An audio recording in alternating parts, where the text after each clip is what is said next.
Thank you all so much for stopping by today. So I want to show y'all a few of the beds that we have planted and growing. I know you all like the garden tour a little bit better, and we're going to give you that as soon as we can plant just a few more beds up. But before it gets dark, I wanted to show you just what we have planted, what I've planted.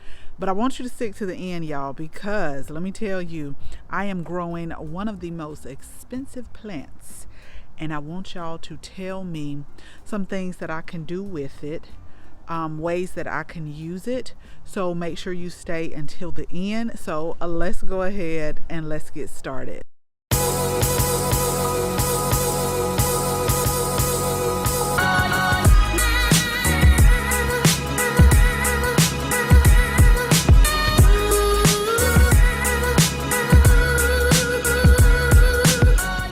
So I wanted to start with this bed, y'all. This is my favorite bed right now.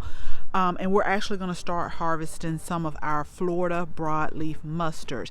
First of all, I want you to see how big some of the leaves are compared to my hand. Like, these leaves are huge, but it was my total intention to leaf off, which means take the outer leaves and cook them and use them and let the inner part continue to grow.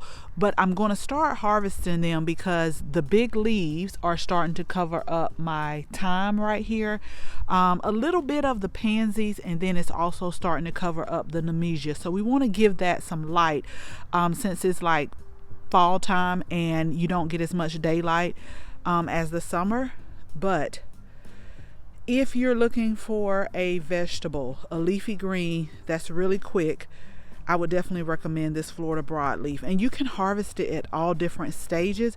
You can harvest it when it's like smaller leaves so that you can mix in a salad. But you know, we do southern cooking around here, so we're going to harvest it at this stage right here. But we're still going to let it continue to grow throughout the whole fall season. And I've noticed I haven't had a lot of pest pressure with these. I might have seen like a couple of holes in here, but for the most part everything has been really good. But I always have good results with this plant, and I'm actually probably going to seed some more later on, just to keep a continuous flow. And then we planted our onions here. I will try to flash up a picture, because once I figured out about the secret with the onions, which is the bone meal, I haven't had a problem since getting them to bulb up. Now I will say that last year what happened was we had so many fluctuations with the temperature that they started to like bolt and go to seed, but still we had good results with this. So these are our onions. Our carrots are doing good. I've had to come in and like really thin them a couple of times, and then we have chives that are right here that I have been, if you can see, I've been cutting off, and we have been putting them in our salads.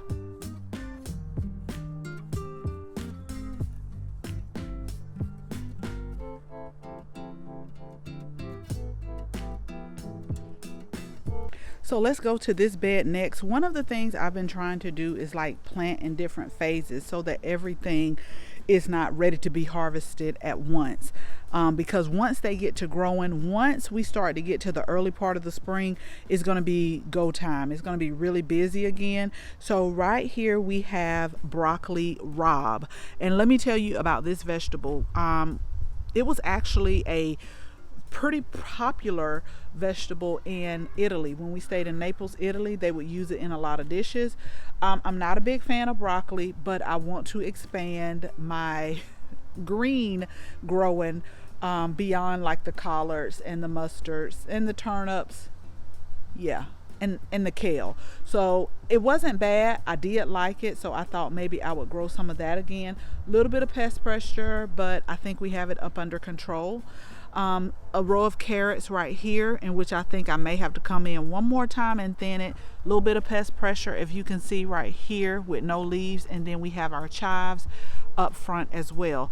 We're trying to do like companion planting in all of our beds, where I love doing the herbs, the vegetables, and then the flowers with the numesia. Now this is one seed that I cannot seem to find, so I always have to go to one of my favorite places and start from and buy it from there.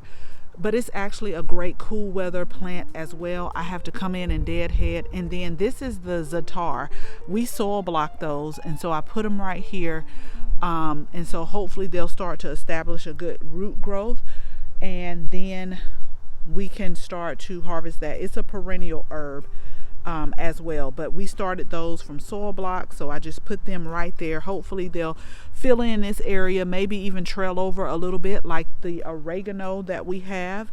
But yeah, so we got broccoli rabe right here. It may look small now, but you guys, if you're not subscribed, go ahead and subscribe, because I want to show you the process and the phases and the growth of our fall/winter beds. So I won't show y'all all the beds today, just so I can keep the video short, because it's about to get dark. But I will show you some of the ones that have been established for a little bit, so that you can see the growth. So this is lettuce right here, and then we have more thyme, and then we have some I think this is the red boar kale. A little bit of pest pressure, but I think we have it up under control. But what I'm so upset about this bed is, so I had to buy another bag of straw, and as you can see, again, this is not a good batch. So every day I'm going to use it, because like I told y'all in the last video, I can go buy another bag of straw and it may be the same.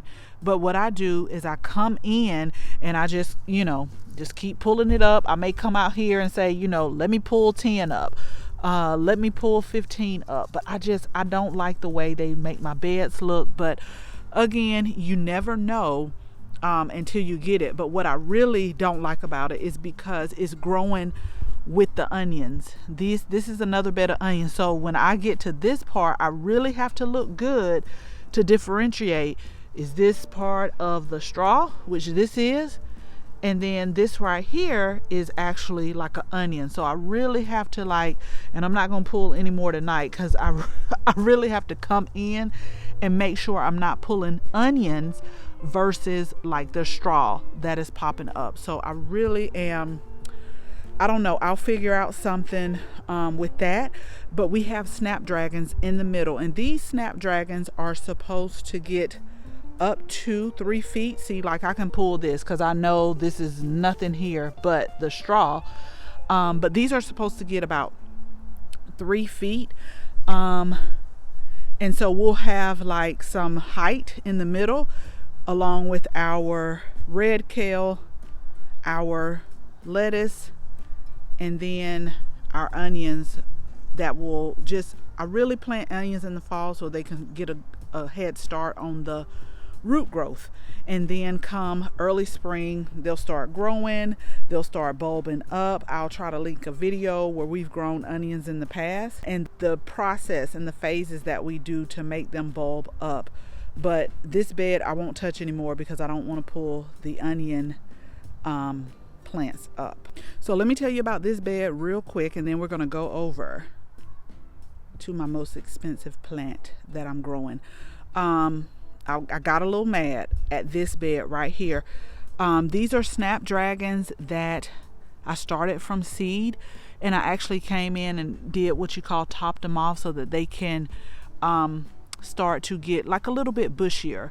So this is our oregano right here that I trimmed back really good, so you can see it's starting to get a lot of new growth and it's starting to trail over, which I love. And we harvest it sometime because it's kind of semi-trailing, but it does great right here. So this is our oregano. Now let me tell you about these Brussels sprouts right here. Y'all see this? Yep. So we having a little issue with the Brussels sprouts, but I think we have it up under control. So I have used some of my what is the snail one? The organic like snail and slug bait, because these look like snail and slug holes in here. And then we also use some of our organic garden. It's called Organic Garden Dust by, oh gosh, it's Organic Garden Dust. I'm quite sure you can find it if you Google it. It's Organic Garden Dust. So we sprinkled a little bit of that on here as well. Right here we have some Swiss chard that is starting to come up and take root, and then right here where I have the straw kind of pull back, this is our kohlrabi that we recently planted right here. And then a little bit of pest pressure right here, but y'all, it's gonna be okay. I already know it's gonna be okay as the weather gets cooler. Our calendula is still growing. Let me show you our calendula under our fruit tree. I just did that for decoration because I had nowhere else to put it at the time. And then this is the curly parsley. Right here we have regular flat parsley growing, then we have the curly parsley growing that we're just going to like harvest and dry for a spice, an herb and a spice. And then we'll also what else do I do with the parsley? We dry it, but I also use it in a lot of like my sauces, like marinara sauces that I make, so we'll also use it there. But this one is supposed to be a little bit more curlier.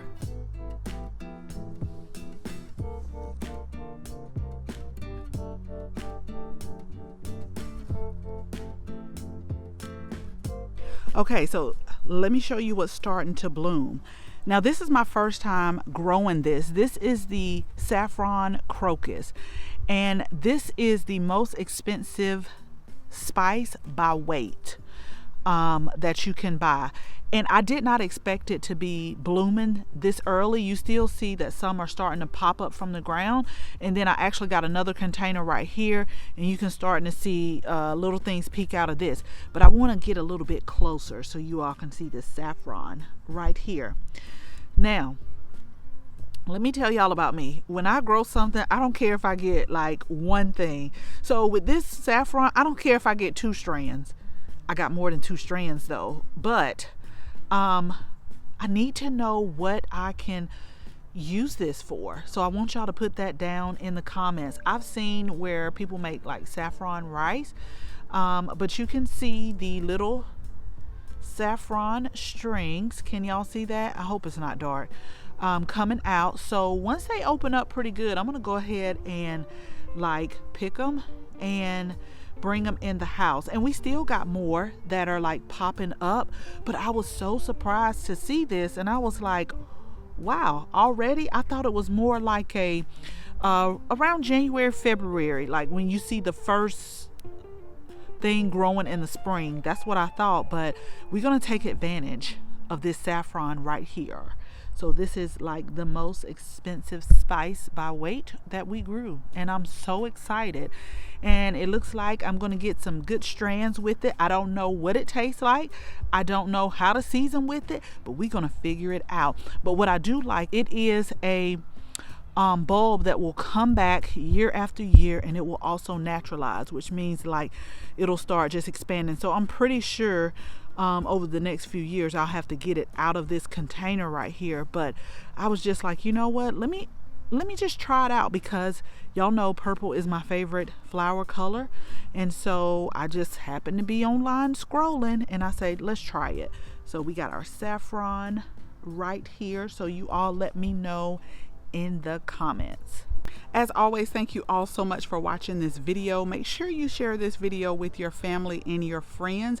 We still got a lot more to plant, and I'm going to take you along. So if you're not a subscriber, go ahead, hit the subscribe button, and make sure you tap that bell so that you can receive all notifications each and every time we upload a new video. Again, thank you all so much for watching, and until the next video, bye bye.